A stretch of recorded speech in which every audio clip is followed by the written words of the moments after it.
Let go. Yeah. Don't know. Oh yeah. It's the original Batman. One time. Hey everyone, welcome back to my channel, Ashley Empowers. I'm Ashley, and thank you so much for tuning into this episode of Single, Saved, and Secure. The purpose of this series is to showcase and highlight singles who are walking in their purpose, preparing for marriage, and truly enjoying and embracing this season. Today, I'm really excited to be interviewing Patricia from the Go Patty brand. Welcome. How are you doing? Thanks for having me. I'm doing wonderful. Yes. So, Patricia, I'm so excited that we are able to have you on. And can you just start by telling people who you are and your story? Yes, my name is Patricia Barnes. I am a registered nurse, motivational speaker, blogger, and founder of Go Patty. Go Patty is a movement to inspire, motivate, and empower others to become whole, to work on personal development, to dream big, then take action, and to always have fun in between. I love it. So, when it comes to you being on this journey of being single, saved, and secure, what did your relationships look like before being content in this season? Well, I have a history of failed relationships, mainly because I was the type of girl who would run away when things got tough. If you did one thing to make me mad, I would break up with you. And what I realized now was because I had a fear of commitment from my parents' divorce. And because of that, I guess I guarded my heart to the point where I wouldn't allow anyone to hurt me, but I just ended up really hurting myself. I had to heal from a lot of damage from failed relationships, such as abortion in one relationship, another relationship I was cheated on, and my next relationship that lingered on to having insecurities and trust issues. Even though the guy was good, I didn't really think that I could trust him. And where I'm at now is being whole and secure that, we all make mistakes. I even lived with my ex. My previous relationship, it did last longer than a year because prior to that, my relationships didn't last longer than a year because I would always get angry, or if we had an argument, I would break up with them. Mm. But I was more intentional once I became a nurse that, okay, I do want to get married and I can't keep running away from issues. I have to address them. So I had accountability partners, my dad and my grandmom, and she would tell me every time I would get mad at my ex and say, I want to leave. She said, no, no, you can't run. Every time the bush shakes, you have to work through issues. And so I was really trying. But what I realized is that as I was learning how to make the love last and I was learning how to become a better girlfriend, that I was changing. And the woman that I was becoming was not who I was in the beginning. And because of that, I end up, like I said before, living with my ex. I got pregnant, and unfortunately, I had a miscarriage. And that was like the last straw for me. I'm like, I have to make drastic changes. Mm. And what I decided to do was to move out. I told my ex that I no longer wanted to have sex until I was married, that I wanted to learn how to how to pray. I wanted to start going to Bible study. I no longer wanted to club and get drunk and listen to certain music. I just wanted to change my lifestyle because essentially, where my mom raised me to not live with a man before marriage, as well as my grandparents. But I went against that because I thought that, he was the one and that we would get married. And I just made those mistakes repeatedly, and I wanted to do something different. And I thank God, although we eventually grew apart, it was the best decision of my life to start my spiritual journey. Absolutely. And thank you so much for your transparency and sharing that. And I'm really sorry to hear that you went through the trauma of going through a miscarriage. And Yeah. you said that when that happened, you decided to make a change and a shift and to say, you know what, I want to learn how to pray. I want to start going to Bible study. Was it the miscarriage that sparked that, or had you just felt like the Lord tugging you, or did you watch something or hear something that said, okay, enough is enough? I felt like enough was enough, but of course I know now that the Holy Spirit was convicted me. I just felt like I always wanted to be a role model for the younger generations, because I was raised in a way to do the right thing. And although I wasn't raised in the church, my mom, she was more of the spiritually inclined, because my dad, they divorced when I was 14, but my dad wasn't really on that level. So my mom, she tried her best to, teach me how to be modest. Of course, I didn't listen to that, because I could just get away with it with dad. I could say, I want to wear the short shorts, dad, and he'll let me. Hmm. So just from the guidance from my family, and then the Holy Spirit tugging on me that, you know what, I have to make a change, because the direction that I'm not going is just not the right direction. Sorry. Yeah. And I needed to do better for myself. And I just felt like, although the miscarriage was heartbreaking and devastating, that it was my second chance to get things right. And no matter how hard it was to leave my ex, that I had to do what I had to do for my future generation. Yeah, no, and that's a really, that shows your strength that you were able to do that. So, how long ago did that experience happen when you ended up leaving? 4 years ago. Okay. So it's been Yeah. 4 years since you made that decision, I'm going to get my life in order. I'm going to get on track. What has this past 4 years of your life looked like? It has looked like me really unlearning everything that I thought that was a good example of a healthy relationship, but it wasn't. It has taken me 4 years really to heal from the abortion, the miscarriage, the failed relationships. I just took that time to develop a personal relationship with God. And He convicted me and He showed me areas that I needed to work on and improve before I became a wife and a mother. And that I just wasn't who I thought I was to become a good, godly wife. And He gave me the opportunity to work on myself. So now, 4 years later, I'm ready to date with purpose.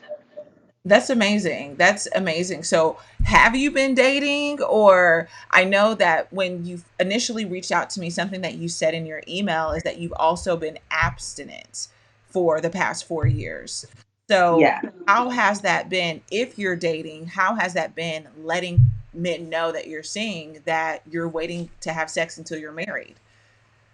Okay, so the first 3.5 years, I was really intentional about growing my relationship with God and healing from the past and becoming whole. So it was easy, although I was tempted. I had to overcome using vibrators, masturbation, watching porn, no oral sex. So I am strictly, pure, and that's what I wanted. But the last 6 months, I have started to date with purpose, and I have more like intentional about being upfront. Like, I'm waiting into marriage to have sex, and I really. Some people say you shouldn't do that, but honestly, I haven't had a bad experience. I feel like if you're on the same page, it won't scare a guy away. So it's been fun dating with Okay. purpose. Oh, Yes, I love it. So, are you currently dating right now, or you're open to meeting people? I'm open to meeting people. Okay, I love it. So I know that with you experiencing your parents' divorce, that it left you with a traumatic experience, and you said it led to fear of commitment, or yeah, fear of commitment and commitment issues. Did you have to go to like therapy to heal from that, or did you on your own just change your perspective and continue to renew your mind? On my own, I'm not against therapy, but I thank God that during that 3.5 year period, literally, I cried it out. Like, I would just be stable enough just to go to work, go to functions, and come right back in my bedroom, spend time with God. And He would convict my heart. And, I would just cry more. It's like, oh, God, I didn't realize that I was doing this and making this mistake. And, just help heal me. Teach me how to be a better woman. Teach me how to be a godly spouse. Teach me how to live according to your will. Yeah. So no, I did not go to therapy or counseling. It was just all God and Him helping and leading me. Yeah, I love that. So, what are some of your non negotiables now that you're in a place where you're ready to date? You believe that you're whole, you're in a healthy place mentally and spiritually. What are some of your non negotiables? Non-negotiables is a man who cannot communicate. I need a man to be vulnerable enough to communicate to me when I hurt his feelings. I need to know how I can serve him better, please him better, so that our relationship can thrive. So if you're not willing to be open with communication, then he will not be the one for me. Yeah. A second non-negotiable would be a man who does not put God first, even above me, because there's a certain standard with that. Like, I need to know that I can trust to submit to you, because I wasn't taught how to submit to a man. Like, the women in my family do not believe in that, and I'm sure they have their reasons. But I would love to submit, and I am going to submit to my husband. But I need to know that he has a relationship with God, so I can trust him to say, you know what, he's an Ephesians 5:25 man, that he will love me according to how Christ loved the church. So there's a certain level of I just need to feel that. And another non-negotiable would be a man who wants to remain the same. You know, God created me to be ambitious. He created me to be goal oriented. He created me to be great, and I need a man who can match that drive. Like they say, a man with a dream is a woman with a vision. Well, I'm that woman with a vision, so I need my man who has the dream. Yes. No, I love that. Yes. And Patricia, something that we haven't discussed yet is the fact that as you've been going through this journey of self love and development and building your relationship with God, you've also managed to become debt free. Is that right? Yes. Tell us a Yes. little bit about that. How did Okay. you get on that debt free journey? How much did you pay off? Give us the tea. Okay. So I have to give God 100% credit. He gave me the gift to manage money. I didn't have to go into thousands and thousands of dollars of debt to understand that I need to spend and save my money wisely. You Mm, know, I am the first generational college grad, so a lot of the things I had to learn on my own, like how to apply for scholarships, book funds, grants. And 7 years later, I graduated nursing school in 2011 with only $2,000 worth of debt. And once I give God all the credit. I didn't even realize what he was doing until now. mm, And so when I graduated nursing school in 2011, I opened up 3 bank accounts. I opened up emergency fund, mhm. money to save for a house, and to go to grad school. But see, God was changing things, so I didn't go to grad school. I ended up wanting to walk in my purpose, and I continued to save money for my house. And last year, I really got even more serious about buying a house. And this year, I started to look for houses and go house hunting, Mm, and I was going to buy my house cash. But God shook some things up, and my grandmother got really sick. mm, And unfortunately, she transitioned to heaven. Well, it's a glorious thing. She transitioned to heaven. mm. She's with the Lord now, but that left me an inherited house. So at 34 years old, I am 100% debt free. And the money that I was going to use to buy a house, now I can invest that in my business and my purpose. I mean, that's incredible. And that is absolutely incredible. And I'm so happy to hear that. And it's like all the while while you were being a wise steward over small, God was like, hold on. Yeah. Although he's gonna grandma home, he still had the house waiting for you. And Yes. I mean, that's absolutely incredible. So thank you so much for sharing that. And I love the fact that you said, you've been disciplined in this area. So when it comes Mhm. to dating and relationships, do you consider it a deal breaker if a man approaches you and pursues you and he's not in the same financially of debt freedom? You know, Ashley, that's a great question. And I had to really think about that for myself, because I can be kind of picky. But one thing I know is that the Lord told me that I will be a wife and a mother. Mm, And so it's not really a deal breaker if my future husband has some debt, as long as he's willing to work on that debt and that he has a plan and action prior to marriage. I'm okay with that. yeah, yeah, that's awesome. And so I know that, you went from this place of being the girl at the club, drinking, turning up, living with your boyfriend, now to a Mhm. woman who is mindful of what she listens to, of her surroundings. So Mhm. with that change that has happened in your life, what do you do for fun? You know, I had a hard time with this, and I'm just gonna keep it real. I enjoy going to the club Yeah. and getting drunk. I really did. So I was Mhm. like, what else can I do for fun, Lord? And I Yeah. was just like, that was so small minded to think like that. It's so many other things you can do besides dance and get drunk. Yeah. So I love adventure. I love nature. I travel the world when I can. I can go ice skating. You can just do regular skating, anything. Yeah. I love to just try new things. It's endless possibilities. Yes, yeah. No, and I like that because even for my personal life, like I was definitely in college, my early 20s, I was the girl in the clubs, turning up.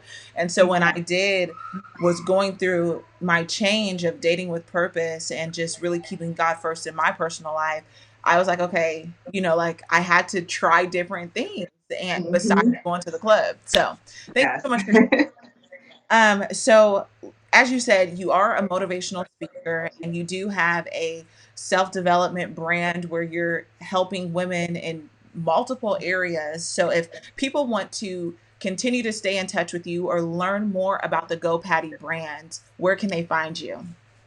You can find me on Facebook and Instagram at Go Patty Brand and on my blog at www.gopatty.com.